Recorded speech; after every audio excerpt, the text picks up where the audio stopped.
नवयुवक, प्रणाम ऋषिवर। कल्याण हो। युवक, मुझे मेरा नाम श्रवण है, श्रवण कुमार।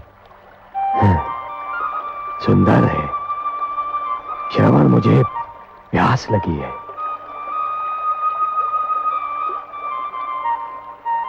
क्या बात है? मुनि श्रेष्ठ, आपके वस्त्र तो आपका परिचय देते हैं, परंतु आपके शस्त्रों से आपका परिचय समझ में नहीं आता। तुम मुझे मेरे वस्त्र देखकर मुनि कह रहे हो, परंतु मेरा ये धनुष, मेरा परशु, ये तो मुझे मुनि सिद्ध नहीं करते। उच्च कुल का तो सिद्ध करते हैं। उच्च कुल? मेरा कर्म जाने बिना ही केवल मुझे देखकर ही तुमने मुझे उच्च कुल का सिद्ध कर दिया। आप अवश्य किसी श्रेष्ठ ऋषि की संतान हैं, परंतु मैं एक वैश्य मुनि और छोटी जाति की माता की संतान हूं। श्रवण, तुम्हें अपनी माता को छोटी जाति का कहते हुए लज्जा आनी चाहिए। माता तो माता होती है, जो पूजनीय होती है।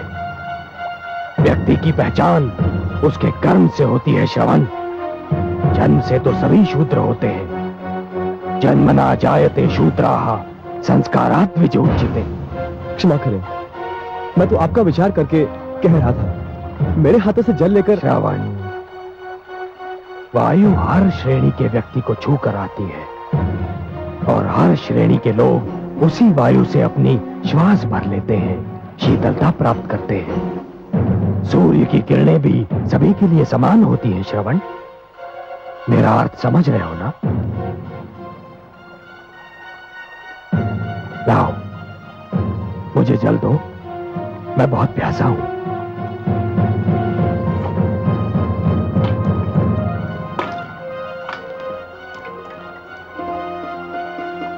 सुखी रहो।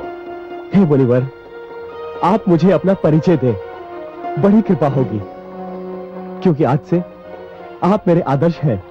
श्रवण, मैं ऋषि जमदग्नि और माता रेणुका का पुत्र परशुराम हूं। जन्म से तो ब्राह्मण हूं, किंतु कर्म से मुझे क्षत्रिय बनना पड़ा।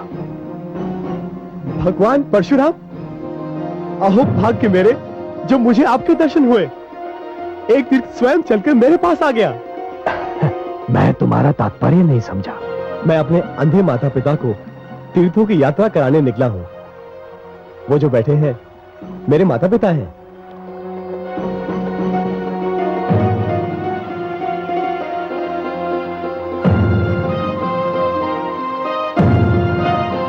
परंतु मुझे वहां कोई रथ या अन्य वाहन दिखाई नहीं दे रहा। श्रवण, जिसमें मैं बहुत साधारण व्यक्ति हूं। मेरे पास रथ आदि साधन नहीं है, किंतु माता पिता की इच्छा को पूरा करना हर संतान का धर्म भी है एवं कर्तव्य भी। इसलिए इन दोनों को कांधों पर उठाए तीर्थों की यात्रा करने निकला हूं। श्रवण कुमार, तुम धन्य हो, तुम धन्य हो।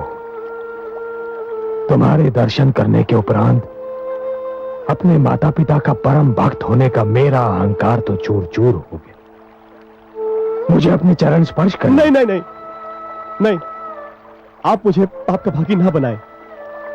आपका यश तो पूरे संसार में सूर्य किरण की भांति फैल चुका है।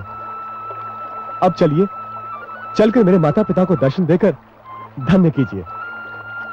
श्रवण, मैं भी उन माता पिता का दर्शन करके धन्य होना चाहता हूं, जिन्होंने तुम जैसे पुत्र को जन्म दिया। चलो चलिए।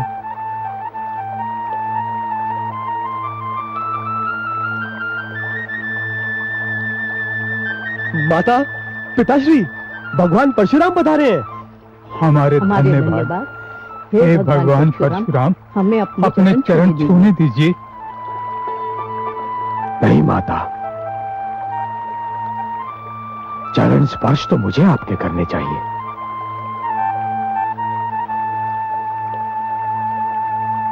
हे माता, मैं आपके पुत्र से मिलकर धन्य हो गया। आपके स्पर्श मात्र से हमें मोक्ष मिल गया। नहीं माता, आपके दर्शनों से मुझे संन्यास प्राप्त हो गया। इस संसार में इससे अच्छा दृश्य और कोई हो ही नहीं सकता कि एक पुत्र के कंधों पर माता पिता तीर्थ यात्रा कर ले। माता, अब मुझे विदा दीजिए। मुझे महाराज जनक के पास पहुंचना है।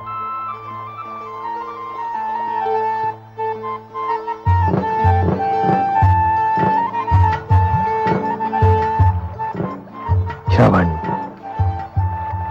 मैं हृदय से कामना करता हूं और आशीष भी देता हूं कि जब तक ये सृष्टि रहेगी, जब तक पुत्र धर्म की मर्यादा रहेगी, तुम्हारा नाम अमर रहेगा। आयुष्मान भव, आयुष्मान भव।